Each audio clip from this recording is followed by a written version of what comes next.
એક મિનિટની વાર્તામાં તમારું સ્વાગત છે। એક છોકરી મોટી કંપનીમાં કામ કરતી, સારો પગાર, સુંદર કપડાં અને સોશિયલ મીડિયા પર હસતા ફોટો। લોકો એને જોઈને કહેતા, યાર તારી લાઈફ તો એકદમ પરફેક્ટ છે। એક દિવસ તેની ઓફિસમાં જ કામ કરતી એક છોકરીએ પૂછ્યું, તું રોજ આ જ શૂઝ કેમ પહેરે છે? તે હસીને બોલી, આ મારા ફેવરેટ છે।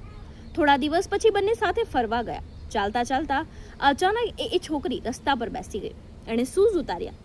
એના પગની આંગળીઓ લોહીથી ભરેલી હતી।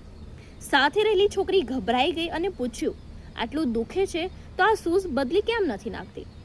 એ છોકરીએ ધીમેથી કહ્યું, કારણ કે આ બહુ મોંઘા છે અને બધાને મારા પર ખૂબ સારા લાગે છે। આ એક વાક્ય સાંભળીને એની મિત્ર ચૂપ થઈ ગઈ, કારણ કે આ વાત ફક્ત શૂઝની નહોતી। આપણે પણ જીવનમાં ઘણી એવી વસ્તુઓ, સંબંધો અને જગ્યાઓ પકડીને બેઠા છીએ જે આપણને અંદરથી લોહી લુહાણ કરી નાખે છે, ફક્ત એટલા માટે કે દુનિયાને એ આપણા પર સારા લાગે છે। શીખ એટલી જ છે કે જે વસ્તુ તમને સતત દુઃખ આપે છે ને, એની કિંમત કેટલી છે ને એ મહત્વનું નથી, એને છોડવાની કિંમત કેટલી છે ને એ મહત્વનું છે। આ વાર્તા પરથી હું તમને એક જ પ્રશ્ન પૂછવા માંગીશ, તમે પણ જીવનમાં કોઈ ખોટી સાઈઝના શૂઝ પહેરીને તો નથી ફરી રહ્યા ને? ફક્ત લોકો શું કહેશે એ ડરથી?